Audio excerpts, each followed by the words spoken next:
आपण सर्वांनी पाहिलं की निवडणुकीचा काळ आणि निवडणुकीच्या काळामध्ये जसं भारताबांनी बोलले की आता जुळतंय आणि परिवर्तन होतंय, म्हणून आबांनी निवडणुकीमध्ये परिवर्तनाची नांदी केली आणि एकदा झुकू लागल्यानंतर अख्ख्या मतदारसंघातल्या ग्रामीण भागातल्या सर्व स्तरातील लहान ज्येष्ठ तरुणांनी ही पावलं परिवर्तनाच्या दिशेने टाकली आणि 30 वर्षानंतर होणारी परिवर्तनाची लढाई स्वतःच्या खांद्यावरती घेऊन एका युवकाला संधी देण्यासाठी सगळ्यांनी कष्टाची पराकाष्ठा केली आणि म्हणून या परिवर्तनाला यशामध्ये रूपांतरित करत असताना मग ज्येष्ठ नागरिक संघ असेल, मोडलीमचे आमचे सर्व सहकारी असतील, मोडलीमचे सर्व ग्रामस्थ असतील, ज्ञात अज्ञात मतदार राजा असेल, आमच्या मायमाऊली लाडक्या बहिणी असतील, ज्यांनी मतदानारूपी या मोडलीममधनं 1000पर्यंत त्या ठिकाणी मताधिक्य देऊन या तालुक्याची परिवर्तनाची नांदी या मोडलीममधनं सुरुवात केली आणि मग या मोडलीमकरांनी माढा मतदारसंघातल्या प्रत्येक गावानं त्या ठिकाणी मतदान रूपी आशीर्वाद देऊन मला विधानसभेमध्ये जाण्याची संधी दिली. आपण बघितलं असेल 288 आमदारापैकी आपण एकमेव आमदार होतो जन विधानसभेमध्ये जात असताना त्या विधानसभेच्या पायरीवरती डोकं टेकून नतमस्तक होऊन मंदिराप्रमाणे त्या पायरीला त्या ठिकाणी डोकं टेकून आतमध्ये प्रवेश केला आणि प्रवेश करून ज्या मतदार राजांनी जे कर्तव्य दिलंय ते कर्तव्य बजावण्यासाठी मगाशी बोलताना सांगितलं अध्यक्षांनी की ग्रामपंचायतच्या मीटिंगला काही सदस्य नसतात, परंतु विधानसभेमध्ये माझा एकही दिवस असा नाही की मी विधानसभेमध्ये नाही असं नाही आणि निस्तच जात नाही, बोलल्याशिवाय मी येत नाही. आणि मग त्या ठिकाणी पहिलं अधिवेशन झालं, 5 दिवसाचं अधिवेशन होतं. पहिल्या दिवशी शोक प्रस्ताव असतो आणि शेवटच्या दिवशी सत्ताधारी बोलले जातात, मंत्री किंवा मुख्यमंत्री त्याचं उत्तर देतात आणि राहिले 3 दिवस. 3 दिवसात देखील मला बोलण्याची संधी मिळाली आणि त्या संधीमध्ये 55 विषयावर त्या ठिकाणी पहिल्या अधिवेशनात बोललो. अर्थसंकल्पीय अधिवेशनामध्ये त्या ठिकाणी बोलत असताना वकील साहेब आता अध्यक्ष आहेत कार्यक्रमाचे, पण वकील साहेब मला अर्थसंकल्प वाचायचा होता आणि अर्थसंकल्प महाराष्ट्र सरकारचा 12,000 पानाचा होता आणि ती कसा वाचायचा ह्याचं एक 53 पानाचं पुस्तक होतं. ती आधी वाचलं मग अर्थसंकल्प कसा वाचायचा. आणि मग अर्थसंकल्प वाचल्यानंतर नेमकं आपल्या मतदारसंघामध्ये आपल्या जिल्ह्यामध्ये नेमकं काय मिळालंय आणि मग काय देणं अपेक्षित होतं, राज्याचे प्रश्न काय आहेत, आज आपल्याला शाळांचे प्रश्न काय आहेत, शिक्षण व्यवस्थेवर काय आहे, भौगोलिक परिस्थितीवर काय आहे, वनराईवर काय, ह्या सगळ्या विषयाचा अभ्यास करून त्या ठिकाणी बोलायचं होतं. मग आपण बघितलं असेल त्या अधिवेशनात देखील मी 60 विषयावर बोललो. मी साधं एक उदाहरण सांगतो. आज काही जणांनी सांगितलं की प्रश्न मांडून सुटतेत का. मग माझं एक त्यांना म्हणणं आहे की विश्वरत्न भारतरत्न डॉक्टर बाबासाहेब आंबेडकरांनी जी घटना दिली ही तुम्हाला मान्य नाही का? कारण बाबासाहेबांनी ते लोकसभा आणि विधानसभा आपल्या भागातले प्रश्न लोकप्रतिनिधींनी तिथं मांडण्यासाठी ते सभागृह त्या ठिकाणी तयार केलंय आणि त्या सभागृहामध्ये प्रश्न विचारले पाहिजे आणि प्रश्नाला उत्तर घेऊन माझ्या मतदारसंघाला न्याय मिळाला पाहिजे. ही जी घटना लिहिली ह्या घटनेच्या आधारावर चालणार आहे आणि ही लोक मात्र त्यालाच प्रश्न करतात. हा देखील खेदाची गोष्ट आहे. आता बाळासाहेब भाऊ तुम्ही जसं म्हणला प्रश्न विचारल्यानं काय होतं, मी एक साधा प्रश्न सांगतो. आपल्या जिल्ह्यामध्ये वन विभागाचं एक प्रश्न घेतला होता. त्या वन विभागाच्या प्रश्नाचा असा विषय होता की कोल्हापूरला वनक्षेत्र 22% आहे, पुण्याला 17% आहे, 19.5 साताऱ्याला आहे आणि आपल्या सोलापूरचं वनक्षेत्र किती आहे? 1.62. त्यांचं 22%, 20% आणि आपलं 2%च्या खाली. आपल्या एकूण जमिनीवरती 20% झाडं असली पाहिजे असा नियम आहे, परंतु आपल्याकडे किती आहे? ती 2% आणि मग मात्र आपल्याला दुष्काळाला सातत्यानं सामोरे जावं लागतं. मग हा विषय महत्वाचा नाही का? मग एका बाजूला सरकार म्हणतोय आम्ही एवढी झाडं लावली आणि कागदावर तर दाखवलं तर 3 मजल्याची झाडं लागली जातील, एकाच इतकी झाडं लावली ती, पण प्रत्यक्षात मात्र 2% पेक्षा आपण कमी आहे. आणि मग हे विषय त्या ठिकाणी प्रभावीपणे मांडणं अपेक्षित आहे. मगाशी बोलताना सांगितलं की आपल्या शाळेच्या बाबतीतला प्रश्न, आज आपल्या शाळेच्या 10 खोल्या निष्क्रिय झाल्यात. आपल्याला रिपोर्ट आलाय की या वापरण्या योग्य नाही, स्ट्रक्चरल ऑडिट झालंय आणि या पाडाव्या लागतील आणि नवीन बांधावं लागतील. मी त्याचं उदाहरण सांगतो की शिक्षण या विषयावर बोलत असताना सकाळी त्या दिवशी माझा 9:30 वाजता पहिला लक्षवेधी प्रश्न लागला होता आणि माझं शिक्षण या विषयावर बोलताना रात्री 12:16 नंबर आला होता. मग सकाळी 9:30 ते रात्री 12:16 पर्यंत सभागृहामध्ये बसून असल्यामुळं आणि मग नेमकी वास्तव्य काय आहे तर आपल्या महाराष्ट्रामध्ये आज देखील एका बाजूला आपण ऑलिम्पिक जायचं म्हणतोय, क्रीडा क्षेत्रामध्ये नाव करायचं आणि 13,000 शाळांना अजून ग्राउंड नाही. आज मुलींना 3600 शाळांना शौचालय नाही. एका बाजूला यायच्या जमान्यात कम्प्युटरवर चाललोय 5,500 शाळांना अजून लाईटच नाही आणि दुसऱ्या बाजूला 58,000 शिक्षक हे अतिरिक्त व्हायला लागलेत आणि 18 लाख विद्यार्थी महाराष्ट्रातले हे सरकारी शाळेतनं या ठिकाणी गेल्या 3 वर्षात कमी झाले.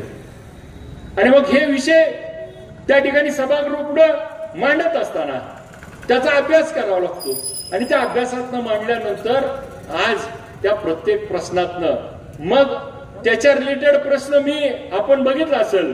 मोडलीमचं नाव तर त्या ठिकाणी मला ज्येष्ठ नागरिक संघानं सांगितलं की आम्ही मोडलीमचं नाव आपल्या विधिमंडळात निघालं, आम्ही मत टाकलेलं पिटलं असं मला त्या ठिकाणी बोलले होते.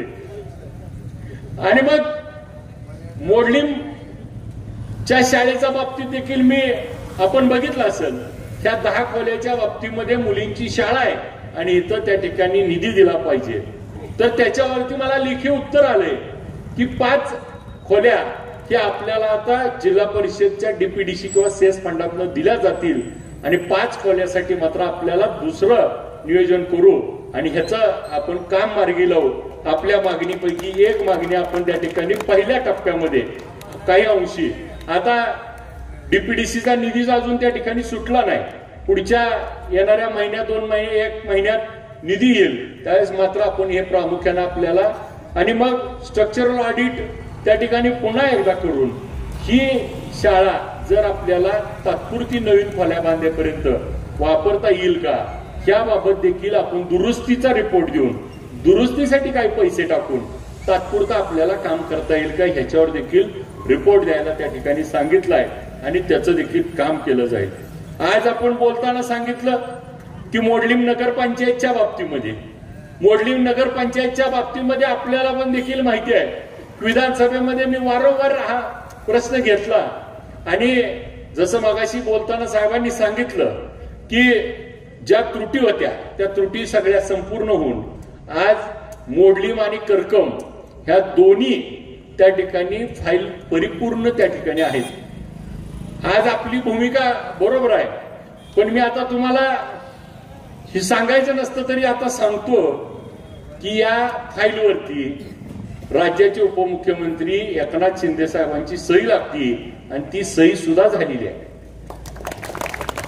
फक्त त्याला टेक्निकल अडचण अशी आहे की प्राथमिक अधिसूचना डिक्लेअर करायसाठी निवडणूक आयोगाने त्या ठिकाणी स्पष्ट निर्देश दिलेत की जिल्हा परिषद पंचायत समिती निवडणुकीवरती ही नगरपालिका महानगरपालिका किंवा वादवाड अशा झाल्यावर त्या लोकांना त्या राजकीय फायदा होऊ शकतो, मी मंजूर करून आणलं म्हणून ते डिक्लेरेशन आपल्याला ज्या दिवशी जिल्हा परिषदचा नगरपालिकेचा निकालाची आचारसंहिता संपल त्याच्यापासून 3 दिवसात आपली अधिसूचना जाहीर होईल, एवढंच मी आपल्याला या निमित्ताने शब्द देतो। आणि तिथून 30 दिवसामध्ये त्या ठिकाणी त्याच्यावर हरकती कलेक्टर साहेबांकडे मागवल्या जातील। हरकती त्या ठिकाणी आल्यानंतर त्या हरकतीचा प्रस्ताव त्या ठिकाणी लगेचच आपण वर नेऊया आणि तुमची ग्रामपंचायत निवडणूक लागायच्या आधी हा व्हावा ही आपली भावना आहे। याच्यासाठी आम्ही कट्टबद्धपणे त्या ठिकाणी सातत्यानं पाठपुरावा करून काम करूया, जेणेकरून आपल्याला पुढच्या काळामध्ये ज्या पद्धतीने जलजीवनच्या कामामध्ये आपल्याला जे विषय सांगितले आमच्या तरुण सहकार्यांनी, आज आपल्याला 55 लिटरनं पाणी आहे, उद्या नगरपंचायत झाल्यावर 135 लिटरनं त्या ठिकाणी पाणी मिळतं, ड्रेनेजसाठी पैसे येतात आणि मग हे पैसे आल्यानंतर आपला एक वेगळा विकास होतो। आज आपल्याला ग्रामपंचायत कार्यालय बांधायचं म्हटलं तर पैसे किती मिळतात? 25 लाख। नगरपंचायत झाल्यावर किती मिळतात? 3 कोटी। त्यामुळे हे सगळं रूप बदलल आणि त्याची पहिली स्टेज ही त्या ठिकाणी आहे आणि आम्ही त्याप्रमाणे काम करू। आज जसं आपण मगाशी तरुणांनी सांगितलं की आम्ही आंदोलन केलं आणि त्या ठिकाणी काम बंद होतं ते सुरू करावं। आपल्याला देखील माहिती आहे की ज्या दिवशी इथं प्रवीण पाटील आले त्यांना इथं पाठवण्यामध्ये तुमच्या बरोबर बोलताना तुमच्यावर फोन आणि हे कसल्याही परिस्थितीत सुरू व्हावं म्हणून सातत्यानं मी त्याचा पाठपुरावा आपल्या बरोबर करत होतो, जेणेकरून हे काम ज्या पद्धतीनं अडकलं होतं ते सुरू व्हावं। आज जसं मागाशी साहेबांनी सांगितलं काही वाड्या वस्त्या त्या ठिकाणी पाणी पुरवठ्याच्या राहिल्या होत्या, त्या सगळ्या आता आपण समाविष्ट केल्यात आणि जिथं जिथं आपल्याला वाटतंय, आज देखील मी सांगतो आपल्याला, ज्याला वाटतंय, जे लांबना ऐकत असतील, ज्याला पटत असेल नसल, त्याला सुद्धा आपल्या गावाबद्दलचं मत द्यायचा अधिकार आहे। आणि आपण त्या ठिकाणी ज्या दिवशी निवडणूक झाली त्या दिवशी राजकारण संपलं अशा मताचा मी आहे। मी आता आमदार हा प्रतिनिधी 1,36,600 मतं पडली म्हणून तेवढ्याचा आमदार नाही, तर 3,59,000 मताचा आमदार आहे। त्याच्यामुळं तुम्ही जे म्हणून तुम्हाला काम सांगता येईल ते तुम्हाला उघड सांगा, गपचूप चिठ्ठी पाठवून सांगा, तुम्हाला जे सांगायचंय ते पाठवा। आज देखील त्या सगळ्या गोष्टी आपण समाविष्ट करून घेऊया। समाविष्ट केल्यामुळं एखादी वस्ती, एखादं घर त्यामध्ये राहणार नाही ह्याची काळजी घेऊया। केंद्र सरकार म्हणतंय हर घर नल आणि त्याला शुद्ध पाणी द्यायचंय, त्याच्यामुळं प्रत्येकापर्यंत पाणी पोहोचवणं आणि पाणी मिळवणं हा त्याचा अधिकार आहे, तो आपण पोहोचवण्याचं काम त्या ठिकाणी पुढच्या काळात करूया। आपल्याला त्याला रिवाईज मंजुरी घ्यायची आहे, तो रिवाईजचा प्रस्ताव देखील आपण घेऊया आणि आपल्याला कोणालाही काही काळजी करायचं कारण नाही। जे म्हणून आपल्याला आवश्यक आहे ते सगळ्या आपण गोष्टी करण्याचं काम आपण पुढच्या काळामध्ये करूया। आदर्शनगरला जाणारा रस्ता बंदिस्त करणं असेल, त्याला आपण ज्या ह्याच्यातून आपल्याला निधी त्या ठिकाणी पुढच्या महिन्यामध्ये डीपीडीसी ज्यावेळेस चालू होईल त्यावेळेस ह्याचा निधीचा मार्ग देखील त्या ठिकाणी आपण लावूया। हायवे लगत देवस्थानचा जे डांबरीकरण करावं म्हणून जे आपण प्रस्ताव दिलाय त्याच्यावर देखील या बाबतीतलं नियोजन करूया। आपण अजून एक महत्वाचा विषय मांडलाय की उमा महाविद्यालय, आज उमा महाविद्यालयामध्ये शाळा कमी आणि शिक्षकालाच शिकवून त्याचं नेमकं शाळा शिकवतेत का राजकारण होतंय ह्याचा देखील मला पहिल्यांदा प्रसंग पडला होता. आणि तो प्रश्न आता आपल्याला पूर्णपणे निकाली काढून तिथं आपल्याला एवढी जुनी शाळा आहे हे भूषण म्हणून आपण त्याच्यावर बघितलं पाहिजे आणि आपल्याला करावं लागणार आहे. आणि मग मुख्य प्रश्न आहे त्या शाळेकडनं गावात येत असताना रेल्वेची पटरी आपल्याला वळणावं लागते. मग ज्यावेळेस प्रश्न विचारला त्यावेळेस आबाच्या शेजारी बसून त्या हायवेवाल्याला आधी फोन लावला, हे बाबा मी गावात आता काय सांगू दे म्हणलं. तर ते म्हणला 1 महिन्याच्या आत त्याचं टेंडर करतो आणि त्या ठिकाणी आपली जी मागणी आहे अंडरपासला थोडा वेळ लागतोय, तात्पुरता वर्ण दादरा देतो म्हणला मुलांसाठी, जेणेकरून मुलाला त्या ठिकाणी सोय होईल आणि 1 महिन्यात टेंडर काढतो असा आता खाली बसल्यावर शब्द घेतला. आणि त्याचा पाठपुरावा करून त्या विद्यार्थ्यांची देखील आपण सोय करण्याचं काम करूया. आज त्या शाळेच्या बाबतीत असेल, आज या मोडलीमचं वैभव किंवा मोडलीमच्या विकासाला खीळ कुठं बसली असेल तर मगाशी भारताबांनी जो मुद्दा सांगितला की मोडलीम मधनं जाणारा ओव्हरब्रिज हा त्या ठिकाणी अचूक वेळेस आणि त्याची जी लेंथ आहे, त्याची जी उंची आहे, अंडरपास आहेत, याच्यावरती योग्य पद्धतीनं भविष्याचा विचार न झाल्यामुळं आज भले माझी पण अशी अडचण झाली आहे.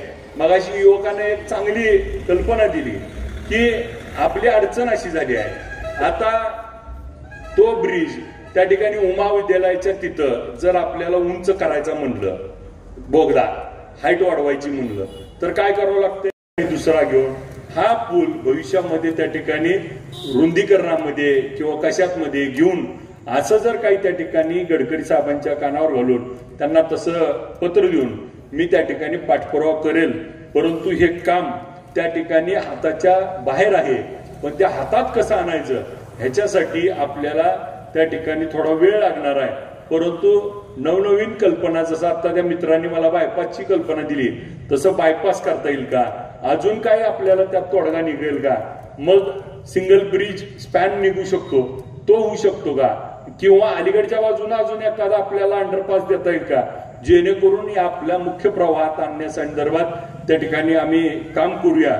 मगाशी आपल्या सगळ्यांनी बोलताना सांगितलं सीनामाडा उपसा सिंचनचं शेतकऱ्याला टेल टू हेड समान पाणी मिळालं पाहिजे.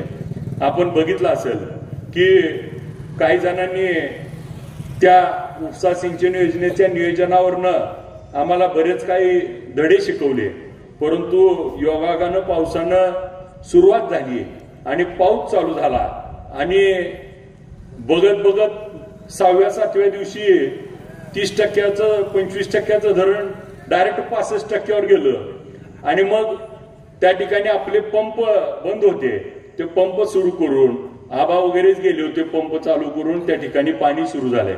आज 8 मोटरा, आजच त्यांच्याशी बोललो, 6 मोटरा चालू आहेत, 2 मोटरा आता काम झालंय आणि ते त्या ठिकाणी काम करून पुढच्या 1-2 दिवसात त्या चालू झाल्या तर त्या ठिकाणी आपल्याला आता 180 क्युसेकचं पाणी आहे, ते आपल्याला 300 क्युसेक्स पर्यंत नेल्यानंतर आपल्याला आता जाधववाडीला पाणी पोचलंय, त्या ठिकाणी शेवटच्या वड्यापर्यंत, आणि जिथं पाणी पाहिजे ज्यावेळेस 8 नंबर संपवल 7 नंबर आणि आपली सगळी तळी जिथं भरता येतील ती पाण्यानं त्या ठिकाणी पूर्ण क्षमतेनं भरण्याचं आणि शेवटपर्यंत त्या ठिकाणी आपल्या पाण्याचा प्रश्न मार्गी लावण्याचं काम आपण त्या ठिकाणी करूया.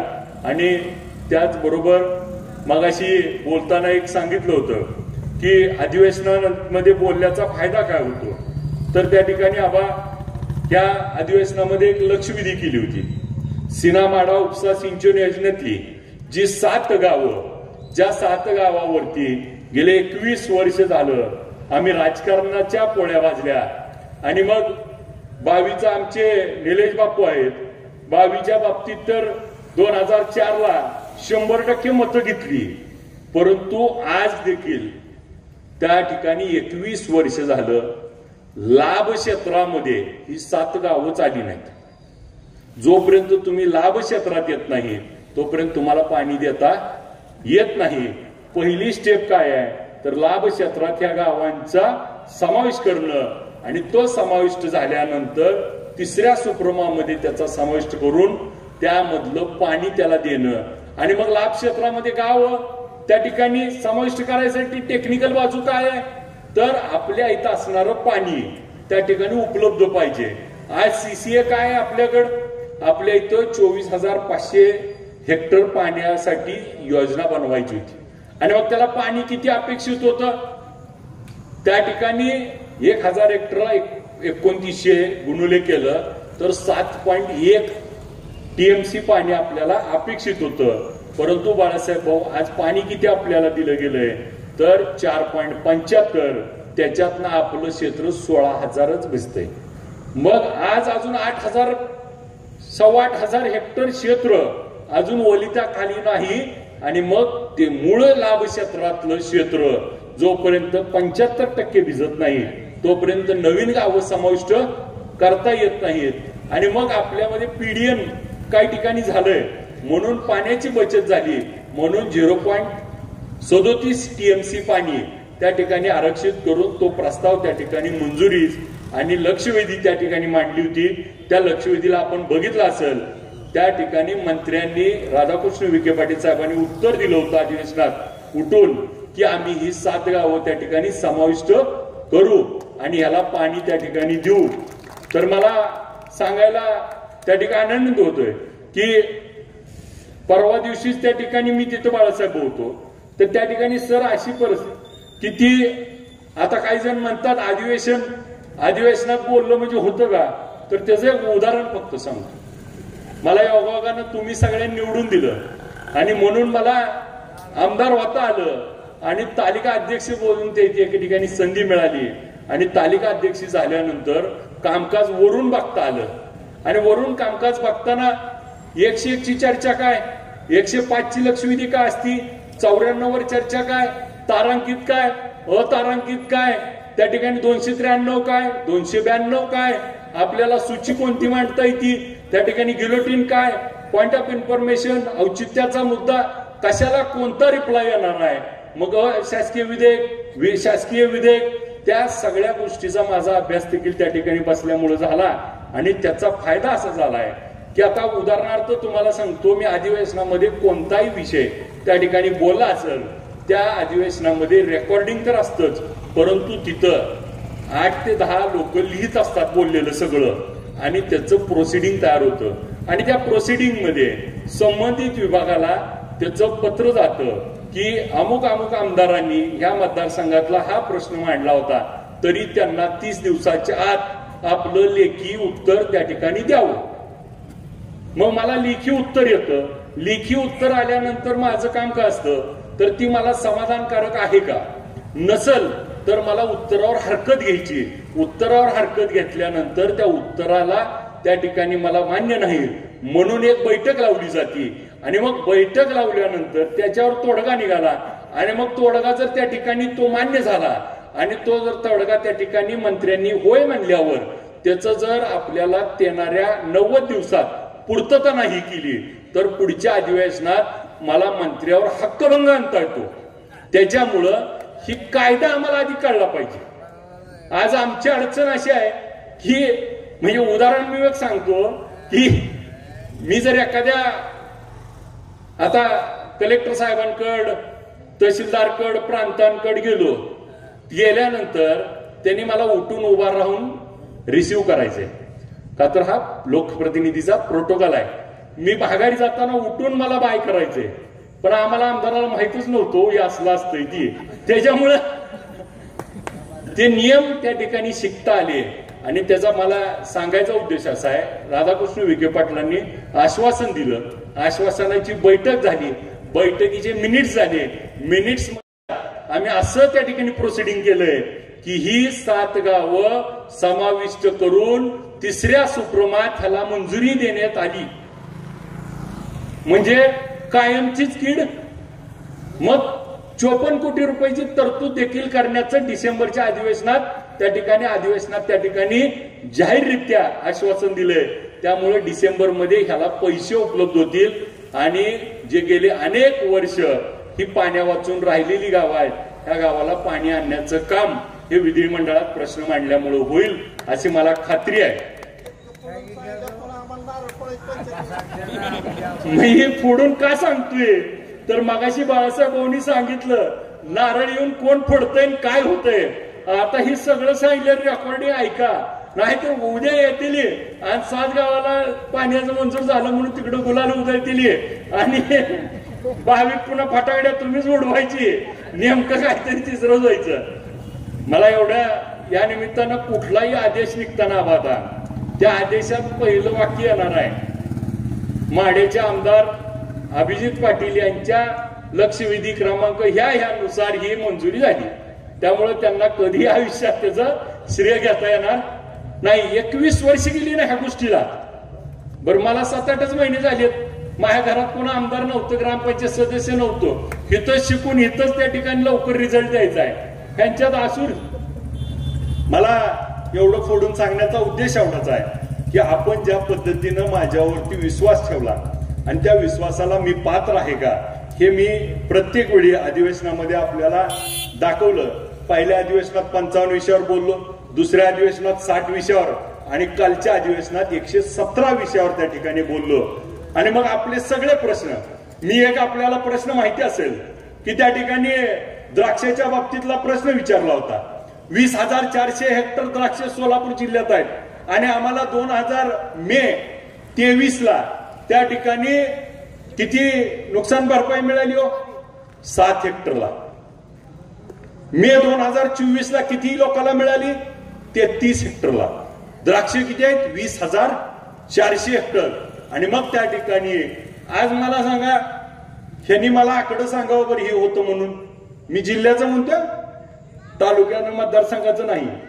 मग मला या निमित्तानं सांगायचंय, मग आपण देखील बघितलं असेल की समोरच्या आमदाराला अध्यक्षाला सगळ्याला भांडून बोलायचा प्रयत्न केला आणि बोललो. त्यावेळेस कृषी मंत्र्यांनी आश्वासन दिलं होतं की जे आपलं मे 2024 म्हणजे मी निवडून यायच्या आधी, निवडणुकीला उभा राहायच्या आधीचं जे अनुदान प्रलंबित आहे ते अधिवेशन संपायच्या आत तुम्हाला दिलं जाईल. 18 तारखेला अधिवेशन संपलं, 16 तारखेला 4,49,00,000चा GR निघाला. आज मी येताना करकम लावतो, एक मला मोबाईलवर दाखवतो मला 29,000 जमा झालं, कोण म्हणतंय 36 जमा झालं. हीच माझी पोच पावती. मग आता प्रश्न विचारून काम होतंय का? बरं न विचारता काय झालंय? त्याच्यामुळं आपल्या सगळ्याच्या माध्यमातून जे म्हणून प्रश्न आपले आहेत ते प्रश्न विधानसभेमध्ये पोहोचवण्याचं काम आम्ही त्या ठिकाणी करतोय. आपल्या ग्रामपंचायतच्या बाबतीमध्ये स्वच्छता करण्यासाठी आपल्याला घंटागाडी असेल, आपल्याला स्वच्छतेसाठी आवश्यक असणाऱ्या गोष्टी असतील, या सगळ्या भविष्य काळामध्ये पुरवण्यासाठी. मग रस्त्याच्या बाबतीतलं काम सांगितलं आपण, आपल्या बस स्थानकाच्या बाबतीतलं काम त्या ठिकाणी करण्यासाठी देखील आपण नियोजन करतोय. मगाशी बोलताना आपल्या MIDCच्या बाबतीत देखील एक विषय आहे. MIDCच्या बाबतीत तरुणांना रोजगार निर्मिती व्हावी. आणि मग MIDCची ज्यावेळेस अधिसूचना काढली त्यावेळेस आपल्या सगळ्याला एक गोष्ट खेदानं सांगावं वाटते की ही ज्यावेळेस MIDCची अधिसूचना काढली त्यावेळेस ती अधिसूचना काढताना पूर्वीच्या लोकांनी नेमकी एक गोष्ट बघितली नाही का त्यांना ती करायची नव्हती? हीच जरा प्रश्न आहे.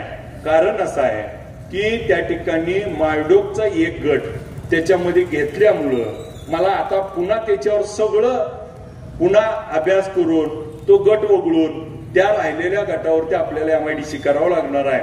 आणि वस्तुस्थिती आहे. आणि मग आम्ही त्या ठिकाणी नवीन एक GR उडकला आणि त्या GR मध्ये त्या पोल्युशन म्हणजे त्या मायडोकच्या इथं नॉन पोल्युशन म्हणजे ज्याच्यात बॉयलर बसत नाही असे इंडस्ट्री तिथं टाकता येईल अशी एक पळवाट त्या ठिकाणी काढून महसूल मंत्र्यांकडे त्याची बैठक झाली. त्याच्यावर देखील आता तोडगा निघल. आणि मग आपल्याला जी मूळ अपेक्षा आहे, मला आपल्याला या निमित्तानं विनंती करायची आहे की त्याच्या शेजारी असणाऱ्या काही जणांच्या शेती असतील, जे माळ आहे सगळं, तर त्यांनी जर त्या ठिकाणी अजून दिलं तर त्या लोकांना देखील. मगाशी काही जणांनी प्रश्न मांडला बोलताना की नेमकं साहेबांनी म्हणले किती पैसे मिळणार आहेत ही माहित नाही, परंतु आपल्याला देखील कायदा माहिती आहे की रेडी रेकनरच्या चौपट आणि जास्तीत जास्त 5पट। आता मोडलीम मध्ये आपल्या इथं जमिनीचा भाव जर काय आहे तर तुम्ही बघितला, आता रस्त्याच्या कडेला 50 लाख रुपये एकर आहे आणि आतल्या बाजूला 5 लाख रुपये एकर आहे। मग 5 लाख आणि 50 लाखाचा त्या ठिकाणी मध्य काढला जातो, जो मध्य येतो त्याच्या चौपट पैसे आपल्याला त्या ठिकाणी मिळले जातात। आता तुम्हाला हिशोब करायला मी काही सांगायची गरज नाही, त्याच्यामुळं त्या ठिकाणी आपल्याला पैसे किती मिळू शकतात आणि हे नॉन निगोशिएबल पैसे मिळाल्यानंतर अजून आपल्या तरुणांना तिथं रोजगाराच्या संधी मिळतील आणि आपल्याला त्या ठिकाणी MIDC पूर्णत्वाच्या कडेला न्यायच्या दृष्टीने आपण काम करूया। मगाशी मार्केट यार्डाचा आपण विषय काढला की या मार्केट यार्डाची ओळख असणारी मिरची आणि आपल्या टोमॅटो असेल, कांदा असेल, आपल्या भागातले सगळे त्या ठिकाणी आज ह्याला मार्केट पुन्हा एकदा उभा करण्यासाठी आपल्याला अजून एक नव्यानं गोष्ट त्या ठिकाणी आपण करतोय, ती म्हणजे मोडलीम येथे कार्गो टर्मिनल। त्याचं 2 त्या ठिकाणी टेंडर त्या ठिकाणी झाले, आता 3ऱ्यांदा टेंडर हे त्या ठिकाणी सरकारच्या पैशातून 8.5 कोटी रुपयाचं निघल। त्याच्यातून काय होणार आहे, कार्गो टर्मिनल म्हणजे काय, आज कित्येक जणाला प्रश्न आहे, कार्गो टर्मिनल म्हणजे काय बोलतेत, तर कार्गो टर्मिनल म्हणजे असं आहे की आपल्या भागातला कोणताही शेती असेल किंवा कोणताही माल हे एक्सपोर्ट करण्यासाठी, जगभरामध्ये पाठवण्यासाठी किंवा देशाच्या अंतर्गत पाठवण्या, आता आपल्या इथं मोडलीमला जो रेल्वे ट्रॅक आहे तो 2 आहे, तर त्याच्याऐवजी त्याला 6 होणार आणि मग त्याच्यावर एक अख्खी रेल्वे उभा राहणार आणि रेल्वेमध्ये आपला माल जसं खत येतात का रॅकला, आता कुठं उतरतात पंढरपूर किंवा कुर्डवाडीला, ते उद्या आपल्या इथं रॅक उतरू शकतो। आपल्या इथला माल मग आपल्या भागातलं केळीचं कंटेनर ती डायरेक्ट त्याच्यावर ठेवलं जाईल आणि गाडी जाईल। आपल्या इथल्या जिल्ह्यात साखर कारखाने जास्त आहेत, त्याची साखर एक्सपोर्ट होती, त्या साखर त्या ठिकाणी जाईल। आपल्या इथला द्राक्ष असेल, बेदाणा असेल, आपली जी गोष्टी आहेत, त्याचबरोबर आपल्या सोलापूरला आज एकही कार्गो टर्मिनल नाही किंवा सोलापूरचं जे हब आहे म्हणजे आपल्या इथं गारमेंट असोसिएशन जे कपडे जगभरात जातात ते कपडे देखील हायवेने येऊन आपल्या इथे भरले जातील आणि रेल्वेने जातील, त्यामध्ये नवीन मुलं त्या ठिकाणी रोजगार निर्मिती होईल आणि मग कार्गो टर्मिनलच्या जोडीला त्या ठिकाणी आपण ड्रायफ्रूटची मागणी करतोय। मग ड्रायफ्रूट म्हणजे काय, तर आपल्या भागातल्या शेतकऱ्याचे जे माल आहे त्या मालावरती त्या ठिकाणी प्रोसेस केली जाईल आणि ती प्रोसेस त्या ठिकाणी आपल्याला पोहोचवण्यासंदर्भात मग तिथं छोटे मोठे उद्योग करण्यासाठी आपल्याला सरकारची 80% सबसिडी देत आहे। किती म्हणजे एक उद्योग करतोय कॉमन फॅसिलिटी सेंटर म्हणून आहे, त्याच्यामध्ये मगाशी युवकांना आमच्या प्रश्न विचारला म्हणून मी खरं पुढून सांगायला लागलो बाबा की 10 कोटीच्या आतला उद्योग करायचा असेल तर 10 कोटीपर्यंत 50 लाख रुपये 25 जणांनी एकत्र येऊन 2-2 लाख रुपये काढले आणि 50 लाख रुपये आपण टाकल्यावर 9.5 कोटी रुपये सरकार आपल्याला देतंय, परत न फिडीवरती, कर्ज नाही, तुम्हाला सबसिडी। 10 कोटी रुपयाचा उद्योग टाकायला आणि 30 कोटी रुपयाचा उद्योग टाकत असताना 4.5 कोटी रुपये आपले आणि 25 कोटी 50 लाख रुपये सबसिडी। परंतु याच्यासाठी आपल्याला 25 युवकाला 25 उद्योजकाला एकत्र येऊन कॉमन फॅसिलिटी सेंटर करावं लागेल आणि त्याच्यासाठी आवश्यक असणाऱ्या सगळ्या गोष्टीला तुमच्या पाठीशी खंबीरपणे मी उभा आहे। आपण त्या ठिकाणी पुढे यावं, आपण उद्योजक तयार करूया आणि आपल्या भागाची ओळख जी मार्केट कमिटी ही बाजारपेठेचं गाव होतं मोडलीम, ह्याला पुन्हा एकदा नव्यानं करायचं असेल तर आपल्याला त्या दृष्टीने आपल्याला विचार करावा लागेल। तुम्ही पुढे या, तुमच्या पाठीशी आम्ही खंबीरपणे उभा आहे। आपल्याला सरकारची जी जी मदत लागेल ती मदत देण्याचं काम देखील आम्ही करू। बैरागवाडीच्या ग्रामस्थांनी काही सभामंडप, रेल्वे लाईनचा रस्ता आणि दुसरं सभामंडप, स्ट्रीट लाईटचा प्रस्ताव दिलाय, तो देखील आम्ही त्या ठिकाणी करण्यासाठी आम्ही कटिबद्ध आहोत। आपल्या सगळ्यांना मी एवढंच सांगतो, जे म्हणून विषय आहेत, आता तुम्ही बघितलं असेल माझी भाषणं किती असते ती जोरात, परंतु मी आज भाषण नाही करत, मी तुमच्याशी संवाद साधतोय, कारण तुम्ही माझ्या घरातली लोक आहात। मी काय करतो हे तुम्हाला कळल्याशिवाय तुम्हाला तर काय वाटणार की नेमकं ही चाललंय काय, आणि खरंच आज जर मी हे तुम्हाला नाही सांगितलं तर पुन्हा दुसरं कोणतरी येऊन नारळ फोडलं म्हणून मीच केलं, त्याची बी भीती आता। त्याच्यामुळं आपण काय करणार आहे आणि काय केलंय ही तुम्हाला सांगणं देखील एक लोकप्रतिनिधी म्हणून आपण बघितलं असेल की निवडणुकीच्या आधी 4 महिने आणि निवडणूक झाल्यावर आता 8 महिने, त्या वर्षभरामध्ये त्या ठिकाणी आबा मला अजून एक सलाईन सुद्धा लावली नाही. आणि मग त्या ठिकाणी बघताय तुम्ही जेवण कुठं बी करतोय, बसतोय, रात्र झोप त्या ठिकाणी जसं असेल तसं आपलं चालतंय, परंतु मला आजारी पडायला पण वेळ पडत नाही, मिळतच नाही. त्याच्यामुळं त्या ठिकाणी तुमच्या सगळ्याचा आशीर्वाद पाठीशी असल्यामुळं खंबीरपणे, त्यामुळं आता मुळात आबा त्यांना 30 वर्षांना कळलं ही सगळं, हीच आपल्याला सगळ्याला माहिती आहे. परंतु आपली जबाबदारी आहे की आपण त्या ठिकाणी निवडून दिल्यानंतर लोकप्रतिनिधी म्हणून आपल्या सगळ्याचं काम करत असताना मी कुणाच्याही बाबतीत कसलाही दुजाभाव न करता सगळ्याला समान धरून आपल्या भागाचा विकास करण्याच्या दृष्टीनं आपली जी म्हणून पावलं उचलायची ती पावलं त्या ठिकाणी खंबीरपणे उचलून आपले जे प्रश्न आहेत ते प्रश्न सोडवण्यासाठी त्या ठिकाणी कटिबद्ध राहूया. वेताळ बाबाचं मंदिर आता आपलं क वर्ग दर्जात आहे ना, क वर्ग आहे ना, तर त्याला ब वर्ग करण्यासाठी आपला प्रस्ताव द्यावा. त्या ठिकाणी आपण डीपीडीसी मध्ये मंजूर करूया.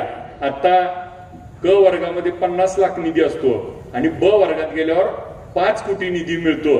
आपला प्रस्ताव त्या ठिकाणी द्या, त्या 5 कोटी खेचून आणायचं काम देखील आपण त्या ठिकाणी करूया. तुमच्या मागणीत नव्हतं, परंतु मला देखील आता आज जसं आपण मग सांगितलं, प्रत्येक गाव, प्रत्येक वस्ती, प्रत्येक आज विषयामध्ये त्या ठिकाणी गांभीर्याने आणि आपल्या सगळ्याचं लक्षपूर्वक त्या ठिकाणी काम करत असल्यामुळं आपल्या मतदारसंघातल्या प्रत्येक गावाचं नाव विधानसभेत नाना निघतंय का नाही, मग कोणत्याही गावाचं नाव असू द्या, त्या गावाली मला फोन करून म्हणती दे आमच्या गावाचं नाव निघलं. म्हणजे आज ह्या गोष्टीच्या माध्यमातून आपल्याला काम करत असताना बोललं तर पाहिजेच आणि बोलल्यावर त्या कामाचा पाठपुरावा देखील केला पाहिजे. मला आपल्याला एवढंच सांगायचंय. अजून एक आपल्यासाठी महत्वाचं काम सांगतो की मोडलीमला त्या ठिकाणी नवीन स्वतंत्र पोलीस स्टेशन व्हावं ह्याच्या संदर्भात देखील प्रस्ताव आपला आलाय. त्या ठिकाणी मोडलीमला वेगळं पोलीस स्टेशन होईल आणि त्याच्यासाठी आपला मुख्यमंत्र्यांचं एन्डॉर्समेंट घेऊन त्या ठिकाणी आता SP ऑफिसवरनं तो प्रस्ताव कोल्हापूर IG ऑफिसवरनं DIG ला जाऊन त्या ठिकाणी डिसेंबरच्या अधिवेशनापर्यंत त्याचा पाठपुरावा करून एक वेगळं पोलीस स्टेशनच आपल्याला, कारण आपल्याला अडचण अशी झाली आहे, एक तर टेंभुर्णीला जावं लागतंय, इकडं बावीवाल्याला माड्याला जावं लागतंय, माड्यावाल्याला DYSP ऑफिस कुठं आहे बार्शीला, इकडच्यांना करमाळ्याला. म्हणून आपण त्यांना असं म्हणलंय की माडा, कुर्डवाडी आणि टेंभुर्णी आणि आता होणारं मोडलीम ह्या 4 साठी एक माड्याला वेगळं स्वतंत्र DYSP ऑफिस देखील मागणी केली आहे. त्याचा देखील प्रस्ताव आता आपला त्या ठिकाणी आलाय. दोन्ही प्रस्ताव आम्ही त्या ठिकाणी वर घेऊन जातोय आणि त्या दोन्ही प्रस्तावाच्या माध्यमातून भविष्यात आपल्याला पोलीस यंत्रणेचा काम देखील होईल. त्याचबरोबर आपल्या इथं आवश्यक असणारं जे आरोग्याचं केंद्र आहे त्याला आपल्याला ग्रामीण रुग्णालयाचा दर्जा देऊन ते ग्रामीण रुग्णालय करण्याच्या दृष्टीने देखील त्या ठिकाणी आम्ही पाठपुरावा करतोय. आपल्याला जे म्हणून आरोग्याच्या गोष्टी असतील, मी शेवटचं फक्त सांगतो, ज्याला एखाद्याला कुणाला एखाद्या घरी अचानक आजारी पडल्यानंतर एखादं मोठं ऑपरेशन निघतं आणि मग आरोग्याची संकट घरावरती येतं, त्यावेळेस त्याला ऑपरेशनसाठी पैसे नसतात, तर राज्याच्या धर्मादायच्या आरोग्याच्या कमिटीवर माझी निवड झालेली असल्यामुळं 1,80,000पेक्षा ज्याचं उत्पन्न कमी आहे अशांचा 100% मोफत उपचार त्या ठिकाणी आपल्याकडनं होतो. 462 राज्यातले हॉस्पिटल आहेत, 12,500 बेड त्या ठिकाणी आहेत जिथं हा मोफत उपचार होतो. त्यामुळं आपल्याला कुणालाही त्या ठिकाणी अशी आरोग्याची तुम्हाला पाहुण्याला जेणेकरून संपर्क करा. त्या ठिकाणी मी आपल्यासाठी प्रयत्न करून त्यांचं ऑपरेशन ज्याचं 1,80,000पेक्षा जास्त उत्पन्न आहे त्याला 50% सवलत मिळते. नाही तर मुख्यमंत्री सहायता निधी देखील त्या ठिकाणी मिळतो. मला आनंद सांगायला होतोय की आपल्या सगळ्याची सेवा करताना मला अवघ्या 7-8 महिन्यामध्ये 1 कोटीपेक्षा जास्त आजपर्यंत आपण त्या ठिकाणी मुख्यमंत्री सहायता निधी रुग्णांना मिळवून दिला आणि आतापर्यंत 68 अशी मोफत ऑपरेशन त्या ठिकाणी करता आली. अजून आपल्याला पुढच्या काळात करता येतील. आपल्याला जर कुणाला असे काय असेल तर त्या ठिकाणी संपर्क साधा. एखाद्याचं आता मोठं ऑपरेशन काय असतं, एखाद्याचं लिव्हर बदलायचं, एखादी किडनी बदलायची आहे, त्याचा खर्च असतो 15 लाख रुपये. परंतु 1,80,000च्या आत उत्पन्न असेल तर 0 रुपयात त्या ठिकाणी होणार. त्यामुळं एखाद्याच्या हार्टला होल असतं. परवा एक सुस्त्याच्या पोराचं ऑपरेशन केलं, हार्टला होल होतं, 4.5 लाख रुपये त्याची ऑपरेशनची किंमत सांगितली. ऑपरेशन कुठल्या हॉस्पिटलात केलं माहितीये का? मुंबईतल्या रिलायन्स, ज्या मुंबईच्या रिलायन्सच्या हॉस्पिटलला, तिथं आपल्याला डॉक्टर इथं तपासल्यावर 100-200 रुपये किती द्या, तिथं 4,500 किती, तिथं मोफत 4.5 लाखाचं ऑपरेशन केलं. त्यामुळं तज्ञ डॉक्टरांकडनं आपण ऑपरेशन त्या ठिकाणी करून घेऊ शकतो. त्यामुळे आपल्या बाबतीत जे म्हणून असेल ते सगळी सेवा करण्याची संधी या ठिकाणी आज आपला वेताळ परिवार ज्या पद्धतीनं काम